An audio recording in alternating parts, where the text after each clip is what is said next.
السلام علیکم خواتین و حضرات، کیسے ہیں آپ سب لوگ؟ امید ہے خیریت سے ہوں گے۔ جی ہاں، ماہنامہ آبکری جو جناتوں کی دنیا، انسانوں کی جسمانی بیماریوں، ذہنی الجھنوں اور روحانی مسائل کا حل ہے۔ محترم شیخ الوظائف صاحب، السلام علیکم۔ ہمارے پردادا بہت رئیس اور بہت زیادہ سخی تھے۔ ہمارا خاندان شہر کے سب سے بڑے تاجر اور رئیس خاندانوں میں شمار ہوتا تھا۔ پردادا جی مرحوم نے سب رشتہ داروں کو تو مالی طور پر مستحکم کر دیا، لیکن گردش حالات اور جادوگروں کی ستم ظریفی کی بدولت ان کی اپنی نسلیں ویران اور تنزلی کا شکار ہو گئیں۔ کاروبار زوال پذیر ہو گئے، جس کام میں بھی ہاتھ ڈالتے مٹی ہو جاتا۔ بھائیوں کا پراپرٹی کا کام تھا، لیکن کام نہ ہونے کی وجہ سے کریانے کی دکان چلانے پر مجبور ہو گئے۔ وہاں بھی کئی لوگ ادھار مال لے کر گئے مگر پیسے نہ دیے۔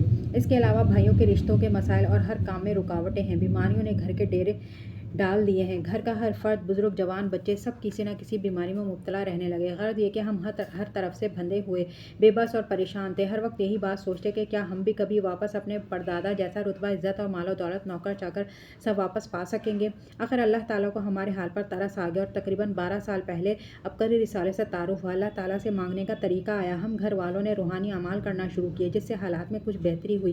پھر رمضان کا مہینہ میں عبقری میں ایک کتاب، 30 روزے 30 عبادتیں سے ایک وظیفہ ملا: اللہم اغفر لی ولوالدی وللمؤمنین والمؤمنات والمسلمین والمسلمات برحمتک یا ارحم الراحمین۔ اس وظیفے سے حیرت انگیز فوائد ملے۔ تب سے اس کو اپنا معمول بنا لیا۔ اس وظیفے سے ہم نے بہت کچھ پایا: عزت، محبت اور غرض کہ جو مانگتی ہوں ہو جاتا ہے، جو چاہتی ہوں مل جاتا ہے۔ اس دعا کے بارے میں آپ کے روحانی محفل والے الفاظ ذہن میں نقش ہو گئے ہیں کہ اے میرے بندے، تو چاہتا جا، میں کرتا جاؤں گا۔ اگر کبھی وظیفہ پڑھنے میں کوئی کوتاہی ہو تو خواب میں تنبیہ کی جاتی ہے۔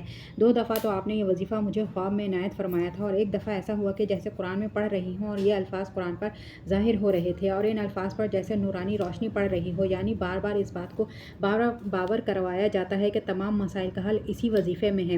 اس وظیفے کی ایسی تاثیر ملی ہے کہ جب کسی مرحوم سے ملاقات کی خواہش ہوتی ہے تو اسی دعا کی برکت سے اللہ تعالیٰ اس سے ملاقات اور اس کا حال مجھ پر ظاہر فرما دیتے ہیں۔ اسی عمل کی وجہ سے 8 سال بعد آپ سے ملاقات بھی ہوئی۔ تو خواتین و حضرات، آج کے لیے اتنا ہی۔ ملتے ہیں اگلی ویڈیو میں۔ اللہ حافظ۔